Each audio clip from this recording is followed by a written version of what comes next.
Relato 1. O vigilante da fábrica. Trabalhar como segurança noturno em uma fábrica isolada nunca foi algo tranquilo, mas no início, eu encarava aquilo apenas como mais um emprego. O silêncio da madrugada, o eco dos meus passos entre galpões metálicos e a escuridão quebrada apenas por lâmpadas fluorescentes fracas eram parte da rotina. Eu anotava as rondas, conferia portões e trancas, tentava não me deixar levar pelo cansaço. Mas com o tempo, passei a sentir que não era apenas a solidão que me acompanhava. Tudo começou numa noite em que ouvi o barulho metálico de uma esteira em funcionamento. Estranhei, porque aquele setor estava desativado havia meses, sem energia ligada. Caminhei até lá com a lanterna em mãos e a cada passo o som aumentava como engrenagens girando. Ao empurrar a porta, encontrei tudo parado. O silêncio era tão pesado que doía nos ouvidos. Mas ao virar as costas, vi pelo canto da visão uma silhueta escura entre as máquinas.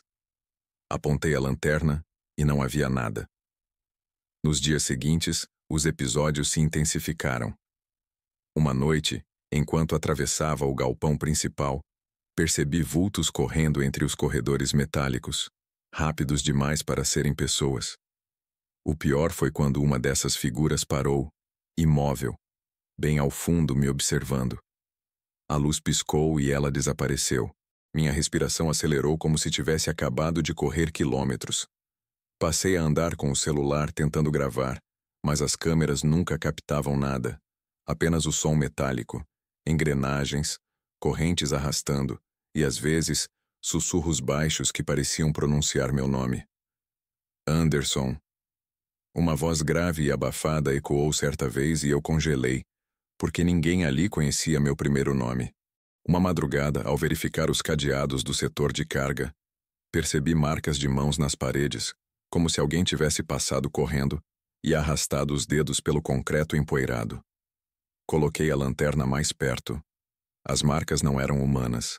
Eram longas, finas, como garras. O estômago embrulhou e eu senti que algo estava logo atrás de mim.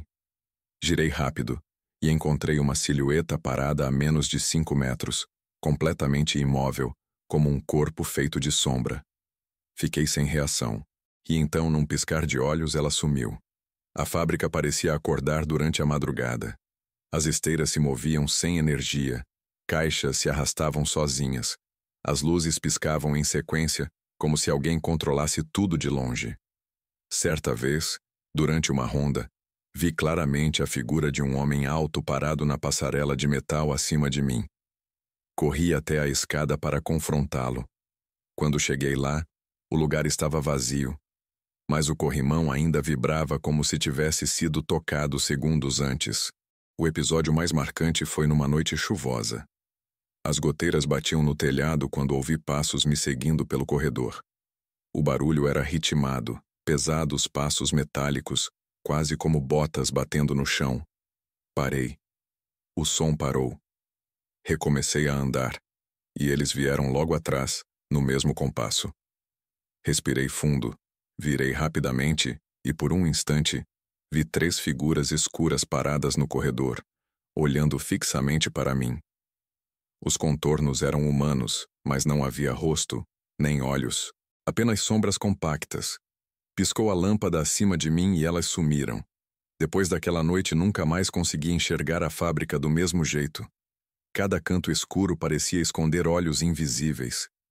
Cada barulho metálico me fazia esperar por algo que surgiria atrás de mim. O emprego acabou alguns meses depois, mas até hoje, quando fecho os olhos, ainda ouço o arrastar de correntes e sinto a presença de algo me observando, exatamente como naquela fábrica. Relato 2. A enfermeira do quarto vazio. Trabalho como enfermeira há mais de 10 anos e já passei por muitos plantões noturnos. Quem trabalha em hospital sabe que a madrugada é diferente. O silêncio dos corredores, o cheiro de desinfetante misturado ao de medicamentos, a sensação de que cada segundo se arrasta. À noite, você não lida só com pacientes, lida com a solidão, com a morte e com coisas que ninguém comenta, mas que todo mundo já percebeu em algum momento. Foi numa noite de quinta-feira que tudo aconteceu. Eu estava responsável por um dos andares menos movimentados. A maioria dos quartos estava vazia, porque haviam transferido os pacientes para outra ala em reformas. Eram quase 3 da manhã quando ouvi o bip insistente de um monitor cardíaco vindo do final do corredor. Estranhei, porque sabia que aquele quarto estava desativado. Fui até lá, empurrando o carrinho com pressa. Quanto mais me aproximava, mais forte o som ficava. Abri a porta e vi um paciente deitado, respirando com dificuldade. O monitor ao lado dele mostrava batimentos acelerados. Me aproximei rápido, chequei o pulso, coloquei a mão no ombro dele. Estava gelado, mas estava vivo. Ele olhou para mim e nunca vou esquecer daquele olhar. Um desespero profundo, como se implorasse por ajuda sem conseguir falar. Corri até a sala dos médicos para chamar reforço. Quando voltei com outro enfermeiro, o quarto estava completamente vazio. Cama arrumada, lençóis limpos, sem nenhum monitor, sem paciente. O colega me olhou como se eu estivesse louca. Conferimos os registros do hospital. Aquele quarto estava oficialmente fechado há 2 semanas. Mas eu sabia o que tinha visto. Eu tinha sentido o pulso dele, frio e acelerado. E mais. Quando olhei para a mesa ao lado da cama, havia uma pulseira de identificação caída, com um nome escrito. Levei comigo. Mas no dia seguinte, quando mostrei para a chefia, ela tinha sumido do meu bolso. Depois disso, as noites nunca mais foram as mesmas. Cada vez que passava por aquele corredor, sentia como se alguém me acompanhasse. Uma sombra refletida no vidro da janela, uma silhueta parada ao fundo. Houve uma madrugada em que, enquanto checava os medicamentos, ouvi claramente alguém me chamando pelo nome. A voz era rouca, fraca, mas insistente. Fui até a porta, abri e vi a mesma figura deitada na cama, olhando para mim, pálido, com olhos fundos. Pisquei, e a cama estava vazia outra vez. Contei isso a outros colegas e ninguém quis ouvir. Mas dias depois, uma enfermeira mais antiga me puxou de canto. Disse que anos atrás um paciente havia morrido naquele quarto, em circunstâncias estranhas, e que desde então todos evitavam entrar lá sozinhos. Eu tentei racionalizar. Cansaço, estresse, imaginação. Mas na noite em que decidi atravessar aquele corredor fingindo que nada acontecia, vi algo que selou minha certeza. O reflexo no vidro da porta mostrava a cama ocupada, mesmo ela estando vazia diante de mim. E havia alguém sentado, imóvel, com a cabeça baixa. Quando o reflexo levantou o rosto, era o mesmo homem que eu tinha visto na primeira noite. E ele sussurrou: "Não me deixe sozinho de novo." Desde então, sempre que faço turno noturno, sinto medo. Não dos pacientes vivos, mas daqueles que ficaram presos nos quartos vazios, esperando alguém que nunca chega. Relato 3. O motorista e o passageiro desaparecido.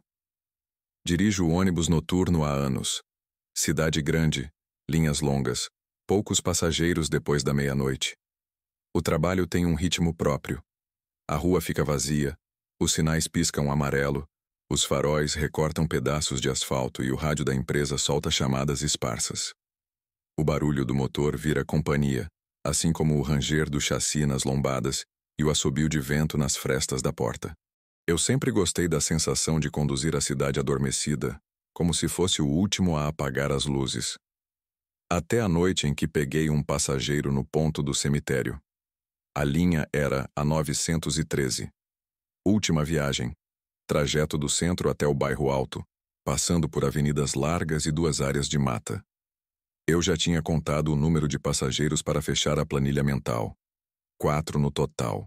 Um casal que desceu na rodoviária, um homem de mochila que saltou no viaduto e um senhor de boné que foi até a Rua da Pedreira. Depois dele, o ônibus ficou vazio.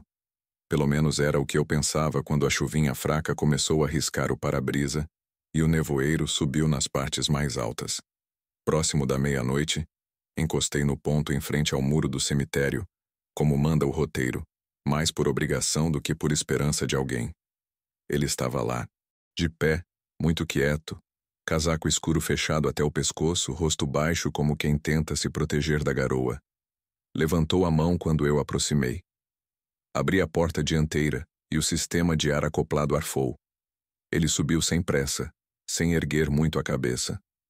O validador apitou com um som que não era bem o mesmo de sempre, mais grave, como se a catraca estivesse cansada. Eu não vi o cartão, apenas ouvi o bip. Perguntei o destino. Ele respondeu baixo, quase um sussurro. Eu precisei pedir para repetir. A voz veio um pouco mais clara, mas ainda estranha, sem cor. Disse o nome de uma rua que ficava no fim da linha, depois da Praça do Mirante. Assenti e segui. Pelo espelho interior, vi que ele se sentou no penúltimo banco, lado esquerdo, junto à janela. Achei curioso. Passageiro de madrugada costuma sentar perto da frente. Quando você dirige nessa hora, aprende a perceber pequenos padrões. O silêncio dele destoava. Nada de mexer no celular, nada de mexer na mochila, nada de ajeitar a roupa. Ficou imóvel, olhando a própria janela embaçada pela diferença de temperatura.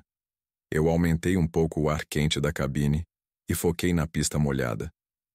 No primeiro semáforo, algo sutil chamou a atenção. O sensor de peso do eixo acusou uma variação fora do normal, como se o ônibus tivesse ganho mais gente do que um corpo só. O sistema desse modelo é simples, dá um valor aproximado para controle de manutenção. Não é preciso olhar para painel secundário, mas eu sempre controlo por hábito. Naquele momento, a leitura não batia. Um passageiro a mais e a carga como se fossem 3. Zerei mentalmente e segui. Pouco adiante, senti o puxador da campainha vibrar. Um tranco leve, o suficiente para acender a luz de parada solicitada no painel. Olhei no espelho. O homem continuava sentado, braços cruzados, sem mexer um músculo. A luz vermelha piscou 2 segundos e apagou. Nenhum ponto próximo. Nenhum outro passageiro para ter puxado do fundo. Respirei e continuei mantendo a velocidade baixa por causa da chuva. Quando a avenida entrou no trecho sem comércio, deu para ouvir o barulho de passos no piso de borracha. Não eram meus. Ritmo constante, como se alguém atravessasse o corredor vazio. O rádio chiou no mesmo instante, interferência com ruído de estática, e uma voz da central entrou cortada, dizendo o meu prefixo e repetindo o meu trajeto, pedindo confirmação. Respondi, mas o microfone apresentou falhas. A voz se perdeu. No espelho, o penúltimo banco parecia mais escuro do que deveria. Podia ser efeito de luz. Eu conheço todos os efeitos de luz daquele ônibus. Esse não era qualquer um. Reduzi para contornar a rotatória da Praça do Relógio. A lâmpada de teto da parte traseira piscou 2 vezes, como se alguém tivesse acendido e apagado com um dedo. A luz da porta central acendeu sozinha e apagou. O ruído da borracha selando a vedação se repetiu, apesar de a porta estar travada. A campainha tocou de novo, porém sem o LED de confirmação. Dessa vez o puxador bateu no alumínio como se uma mão tivesse soltado sem cuidado. Pelo espelho, vi.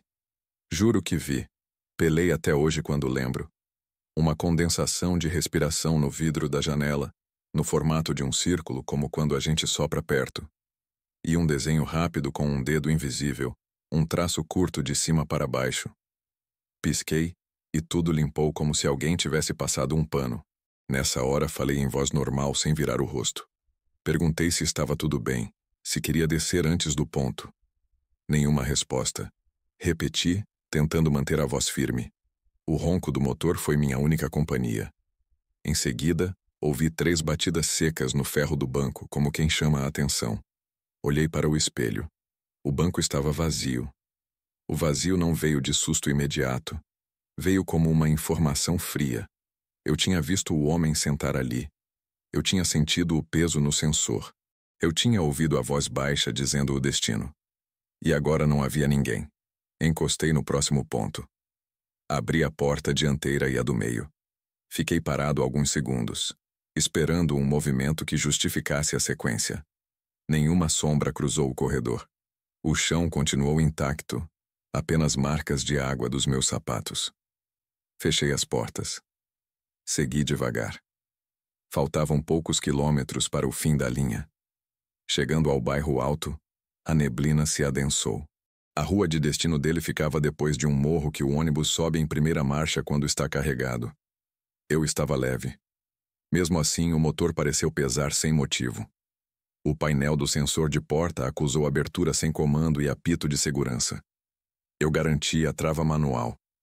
Senti o ônibus ajoelhar como se alguém tivesse descido. Parei de vez. Puxei o freio. Levantei. Fui até o meio do corredor com a lanterna que carrego no bolso do casaco. Não tinha ninguém. Os bancos estavam frios. A janela com gotas que corriam devagar. No penúltimo lugar da esquerda, porém, a almofada guardava o formato de um corpo como se alguém tivesse levantado um segundo atrás. Passei a mão. O tecido estava úmido, quente como pele. O coração mudou de ritmo, mas eu precisava seguir. Voltei para a cabine e dirigi os últimos trechos falando alto sozinho, como se minha voz pudesse ocupar o espaço e empurrar aquilo para longe. No ponto final, fiz o procedimento padrão. Apaguei a luz do salão, deixei só a faixa da cabine e conferi se havia alguém. Nenhum passageiro. Tranquei. Na garagem, entreguei o veículo e fui direto à sala da chefia para preencher relatório de ocorrências. Evitei o sobrenatural na descrição. Coloquei os fatos. Sensor com leitura irregular, campainha acionando sem passageiro, luz de porta acendendo sem comando, interferência no rádio. O chefe pediu para eu esperar a conferência das câmeras internas. Achei ótimo. Queria ver a imagem dele subindo. O técnico puxou o arquivo do horário em que parei no cemitério. A câmera frontal mostrou o ônibus encostando. A porta abriu. Ninguém subiu. Eu vi a imagem e senti o sangue gelar. O áudio registrou o som do validador apitando grave como eu lembrava. O banco apareceu vazio o trajeto todo. Em outro ângulo, uma sombra borrada ocupava a região do penúltimo assento de maneira disforme, como ruído de compressão, indo e voltando, sempre que eu dizia alguma coisa em voz alta. A câmera traseira captou um momento específico em que a luz piscou. Um vulto vertical apareceu atrás do meu reflexo no espelho interno. Não era uma imagem completa. Era um recorte escuro abraçando a silhueta da minha cabeça. O técnico pausou. Ninguém falou nada por alguns segundos. Ele perguntou se eu queria que salvasse em pendrive. O chefe respondeu que não era necessário, que provavelmente era falha de gravação. Eu assinei o papel com a mesma caneta de sempre, mas a mão não obedeceu. Voltei para casa com o uniforme cheirando a diesel e chuva. Deitei e não dormi. A cada piscada, eu voltava para o penúltimo banco e via o vinco quente no estofado. Passei 2 semanas pedindo para trocar de linha. A empresa negou. Disseram que motorista não escolhe caminho. Voltei para a 913. Hoje, quando a garoa começa e a neblina desce, eu reduzo antes do ponto do cemitério, mesmo vazio. Abro a porta por 3 segundos. O validador às vezes emite um bip que não corresponde a nenhum cartão. No espelho, o vidro embaça em círculo por dentro como um sopro calmo. E uma marca de dedo aparece por um instante, sempre o mesmo traço curto de cima para baixo, como se alguém me lembrasse que ainda está ali, pedindo o mesmo destino que eu jamais consegui alcançar. Eu sigo dirigindo porque a cidade precisa ser conduzida até o amanhecer. Mas eu já não acredito que dirijo sozinho. Nas noites certas, quando o motor canta mais grave e o rádio chia sem motivo, sinto que o assento do penúltimo banco pesa. E a campainha toca sem que ninguém levante o braço. Quando encosto no último ponto, deixo a porta aberta por um tempo a mais. Talvez para permitir que desça. Talvez para admitir que nunca desceu. Relato 4. O atendente da loja 24 horas. Trabalhar em loja de conveniência durante a madrugada é quase como viver em outra dimensão. O tempo passa diferente, os clientes são outros, e o silêncio entre uma compra e outra parece engolir a gente. O barulho constante dos refrigeradores, o apito da máquina de cartão, o cheiro misturado de café velho e produtos de limpeza, tudo se torna parte de uma rotina estranha. Mas o que vivi durante alguns meses trabalhando no meu antigo posto de conveniência me fez entender que não era apenas cansaço ou paranoia. Algo vinha me visitar todas as noites, sempre no mesmo horário. O movimento da loja caía quase a zero entre 3 e 4 da manhã. Era justamente nesse período que ele aparecia. Um homem comum à primeira vista. Magro, alto, vestindo casaco escuro com capuz puxado até metade do rosto. Entrava sempre em silêncio, caminhava devagar até a prateleira do fundo. Pegava um refrigerante ou um pacote de biscoito e vinha ao balcão. Eu perguntava se queria mais alguma coisa, mas ele nunca respondia. Apenas colocava o dinheiro exato sobre o caixa. O detalhe que me deixava inquieto é que, quando pegava o troco ou o recibo, sua mão estava sempre fria demais, como se tivesse saído de um congelador. O mais perturbador era perceber que na troca de turno, nenhum dos colegas mencionava esse cliente. Perguntei casualmente se eles também o atendiam. Todos respondiam o mesmo. Quem? Nunca vi ninguém assim. Até que uma noite decidi verificar as gravações das câmeras. Esperei o turno acabar, pedi ao gerente para rever as fitas porque estava desconfiado de pequenos furtos. Quando ele puxou o arquivo das 3 da manhã, vi algo que nunca esqueci. As portas automáticas se abriram sozinhas como se alguém tivesse entrado. O sensor de movimento ativou, mas a tela mostrava a loja vazia. Eu aparecia atendendo, pegando o dinheiro do balcão e entregando produtos para ninguém. A prateleira, no entanto, mostrava o espaço vazio onde o refrigerante e os biscoitos tinham sumido. Depois disso, o medo passou a crescer a cada noite. Sempre no mesmo horário, eu já ouvia antes o barulho dos passos no piso encerado, mesmo sem ver ninguém. O ar ficava mais gelado e o vidro da geladeira embaçava por dentro. Eu travava o corpo tentando agir normalmente, mas por dentro sabia que algo estava acontecendo além da lógica. Um dia tive coragem de perguntar para o cliente o nome. Ele ergueu o rosto só o suficiente para eu enxergar a sombra de olhos fundos demais, como se estivessem afundados em escuridão. Respondeu com uma palavra arrastada, um som que não conseguia entender, quase como o vento atravessando uma fresta. Voltei para casa nessa manhã com a sensação de que a presença tinha ficado grudada em mim. Minha mãe comentou que a cozinha estava mais fria do que o normal, mesmo com o fogão aceso. Eu fingia que era impressão, mas a cada turno o mesmo ritual se repetia. 3 da manhã, portas abrindo, produtos desaparecendo e eu sozinho no balcão lidando com um cliente que ninguém mais via. Até que um dia não aguentei e tranquei as portas automáticas 10 minutos antes das 3. Desliguei o sensor para impedir que se abrissem sozinhas. Às 3:01 ouvi 3 batidas fortes no vidro, como punhos fechados pedindo entrada. Não tive coragem de olhar direto.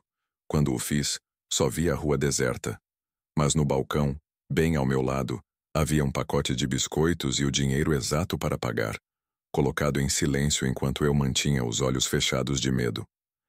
Trabalhei ainda 2 semanas nesse posto até pedir demissão. Não foi pelo cansaço, nem pelo salário baixo.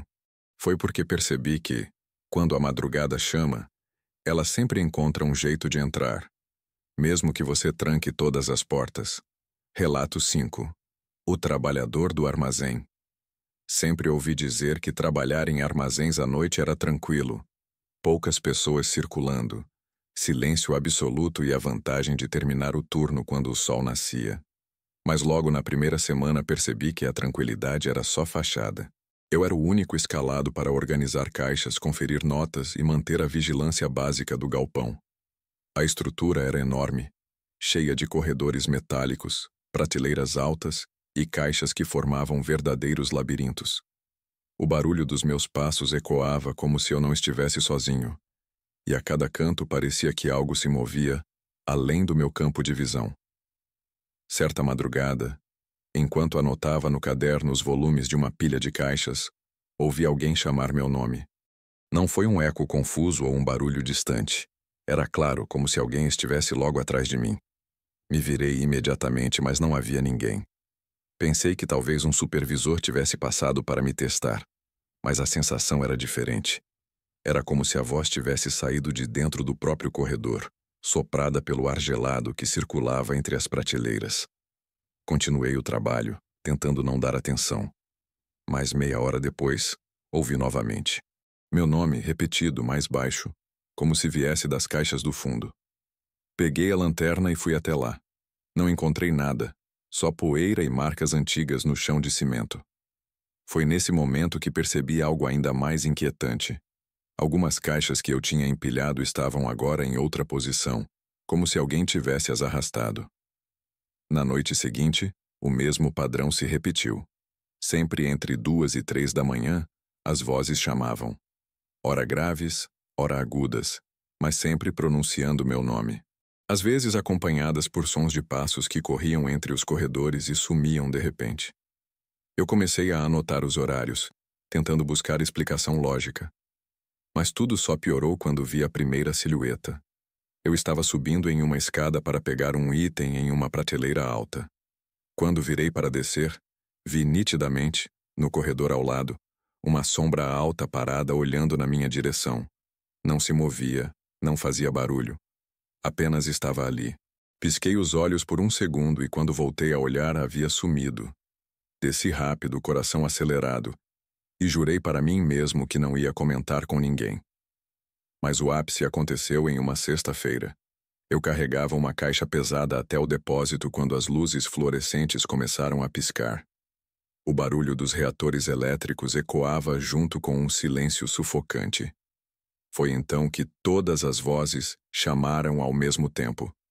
Não era só uma, eram várias, vindo de todos os lados. Larguei a caixa e corri até a porta principal. Mas quando puxei a maçaneta, ela estava trancada. Eu nunca trancava por dentro. A chave estava no bolso, mas parecia emperrada. E as vozes, cada vez mais próximas, sussurravam meu nome misturado com frases que não conseguia compreender. Quando finalmente consegui abrir a porta, saí para o pátio sem olhar para trás. Passei o restante da madrugada do lado de fora, sentado na calçada, tremendo e rezando para o turno acabar. Ao amanhecer, o gerente chegou e perguntou por que as caixas estavam espalhadas e por que eu não tinha terminado o inventário. Eu inventei qualquer desculpa, mas percebi pelo olhar dele que não acreditou.